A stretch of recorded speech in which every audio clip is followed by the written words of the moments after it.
Hi, my name is Lena. Welcome to my channel, and this is the best books of 2018, aka my favorite reads in 2018. I have been watching such videos on Russian booktube, trying to find new channels to subscribe to, and I realized that not only did I like watching such videos, those videos also gave me a pretty good idea about reading tastes of different booktubers, and I decided to make a video of my own. And my favorite reads of 2018 are Mikhail Sholokhov and Quiet Flows the Dawn. It's a monster of a book, it's huge. It's about a revolution and civil war in Russia. It's also about of a way of life of Cossacks, um, which is gone now. So I think it's have significant historical value from this point of view. The main protagonist is Grigory Melekhov, and most all of the Cossacks are caught in civil war. So it's about love. It's about those people, those ordinary people that put into conditions of civil war, and how the civil war maims and cripples them mentally, morally, physically. It's a very difficult book. Sholokhov is very good at describing things. For example, he has an excellent description and horrifying description of soldiers that were killed by poisonous gas um, in an attack in the First World War. He has descriptions of the battles, which are quite unpleasant because Cossacks were saving up bullets. So most of the battling they would do with Cossack swords. The descriptions are extremely good, very graphic. And the book at the time was very violent.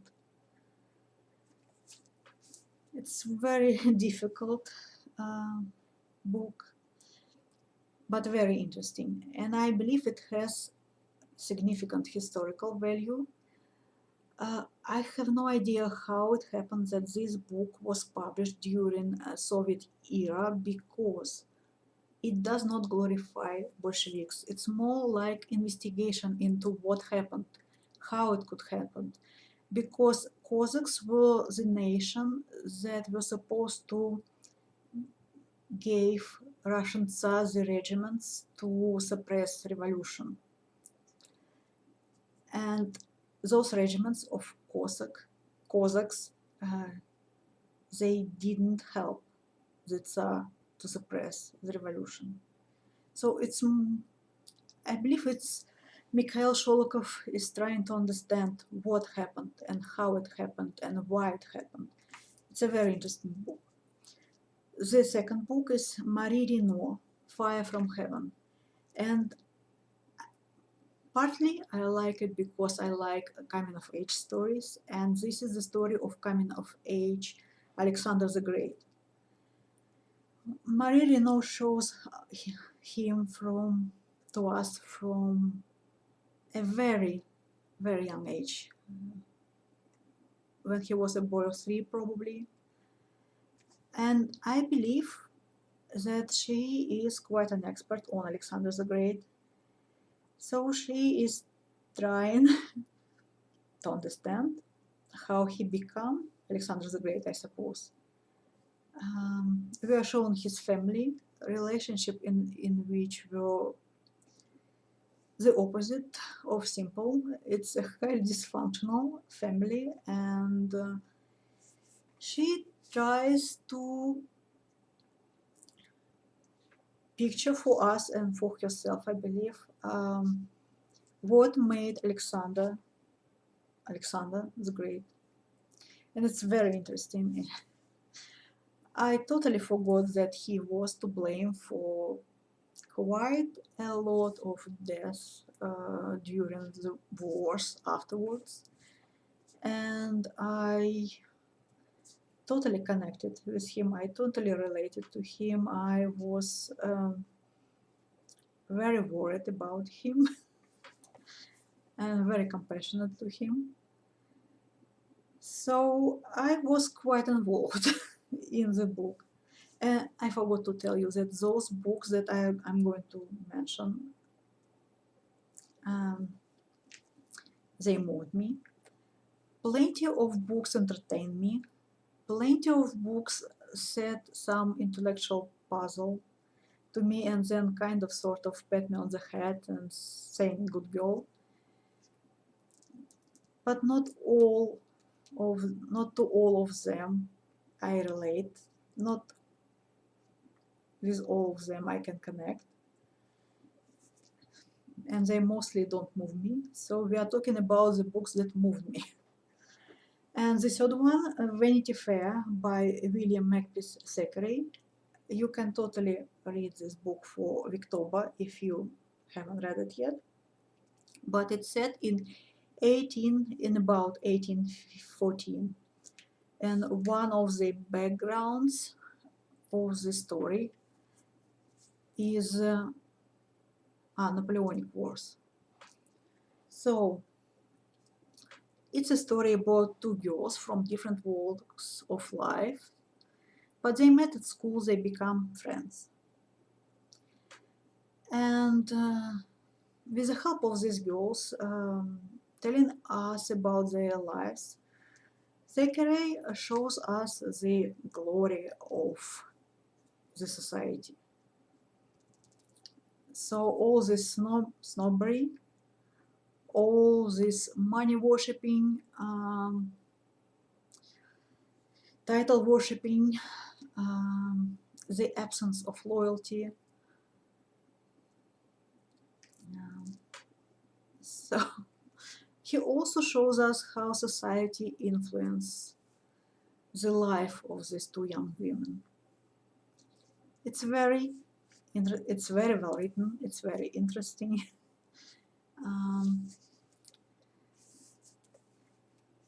At some point, it became too much for me. The unpleasantness of the world was too much for me, and there was a danger of me DNFing it. But I returned to it. I finished it. I enjoyed the writing. I enjoyed the humor. I enjoy the picture of the society. Well, I couldn't really connect to the girls though, because one of them is the devil and the other one is the angel. But nevertheless, it's a very good book, very well written, a very pleasant sense of humor. The fourth one, Metamorphosis by Ovid.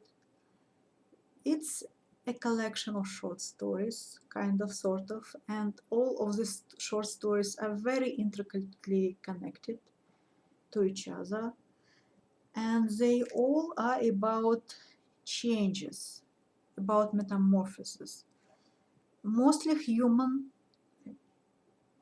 change, turn into different animals. And those are stories from ancient Greek and Roman mythology, from literature and history. Then Julius Caesar by Shakespeare, the play. The sixth book is Children of Time by Adrian Tchaikovsky, and it's about a speed-up evolution of spiders, of a society of spiders on a terraformed planet. And we can totally connect with them and relate to them because this civilization faces the challenges we can understand, we can relate to, like plagues, wars, big fires in cities, sexism. It's a very interesting story, very entertaining, fast-paced, and thought-provoking at the same time. Then the short stories about Sherlock Holmes, all four collections that I read. The Adventures of Sherlock Holmes, the Memoirs of Sherlock Holmes, His Last Bow, and The Return of Sherlock Holmes. I enjoyed them quite a bit.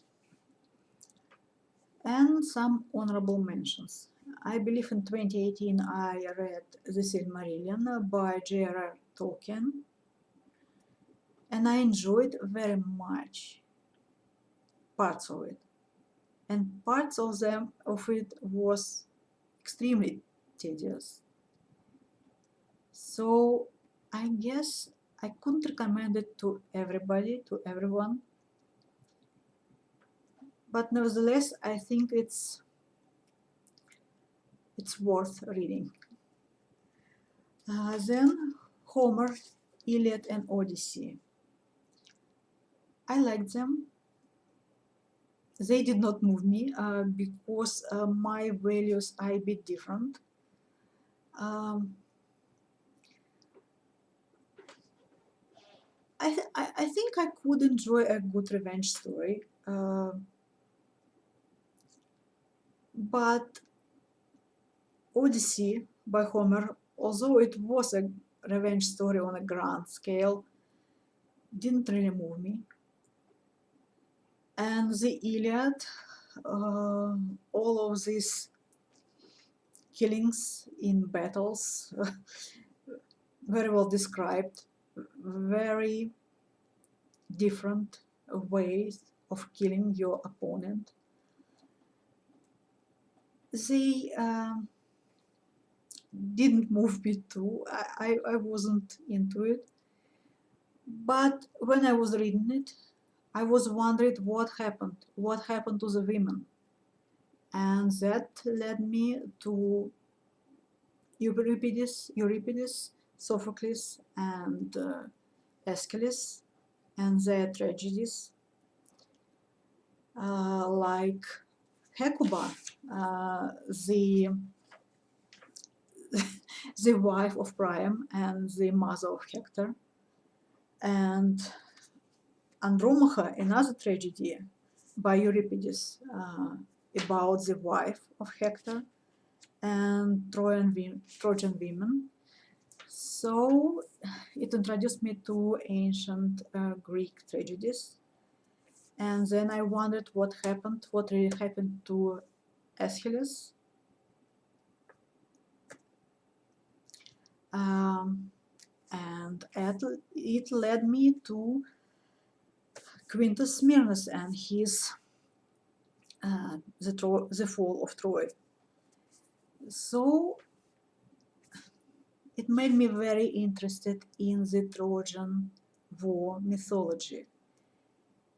And we continue working on this Trojan War mythology because, as I understand it, there are books that were written in our time, like the Song of Achilles, about Achilles and Patroclus and their relationships, like Circa, I believe, I'm sorry, about the witch who turned Odysseus' men into swines and had to turn them back into people, and was a lover of Odysseus. And we even have a book from a point of view of Penelope. So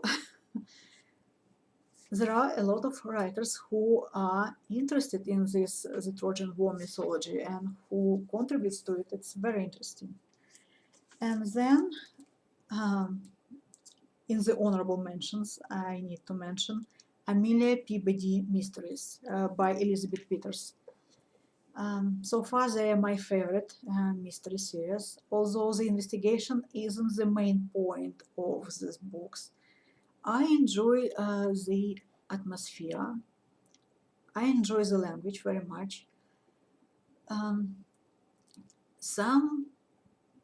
I have read some of the mysteries set in ancient Rome, and the language is very modern.